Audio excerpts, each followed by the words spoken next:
the vision is yet for an appointed time. But at the end it shall speak and not lie. Though it tarry, wait for it, because it will surely come. It will not tarry. I learned an awful lot from Mr. Rockefeller. And one of the things that we used to talk about was the ultimate plan of the banking industry, what they wanted to accomplish. And the goals of the banking industry, not just the Federal Reserve System, but the private banks in Germany and England, all over Italy, all over the world, they all work together. They're all central banks. Central banks around the world are examining whether they should create digital currencies. China is gradually enrolling one already. Japan may launch a digital yen by 2026. India is moving ahead in this front. The Federal Reserve is on the bandwagon here, where experiments and studies are already underway. These moves to what is dubbed a central bank digital currency, CBDC, may sound like making sure financial institutions are keeping up to date.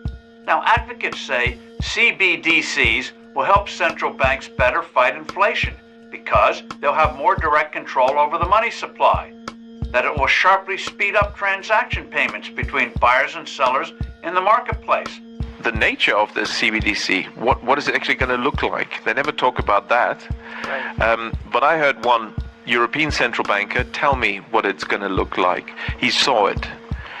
He was invited to one of the old central banks in Europe that are very much promoting this, and they showed him. And he's a top executive director of another central bank in Europe, and there's no reason to believe that he was telling me a story. And it was around this large and would be implanted under your skin. So that is the plan. And you know how credit cards now have that little contactless information, right? So you don't need to swipe. You can just tap your card. You don't need to swipe, right? So now you can get that implanted in your hand.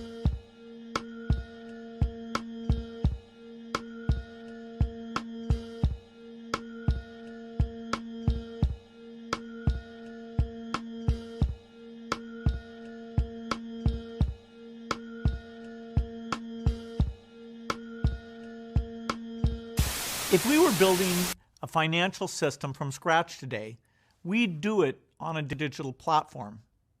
Digital can lower the cost of a range of transactions by as much as 90%, providing nearly universal access to innovative financial products and services.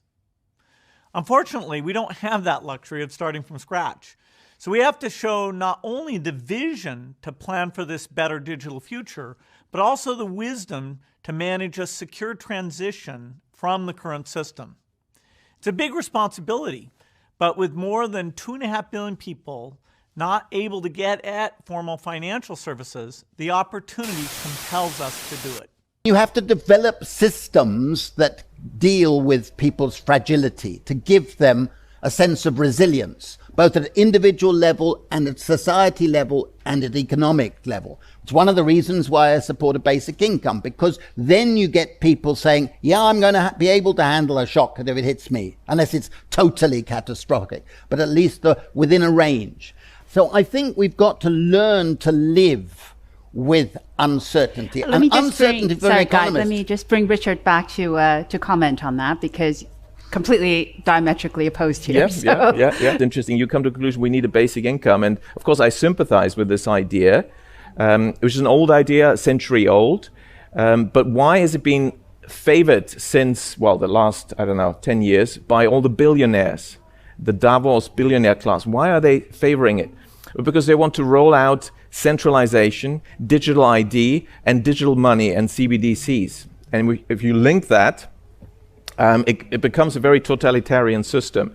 So you have to ensure that we don't have so much centralization. Okay. And the basic income is going to be the bribe to accept the microchip implant, I fear.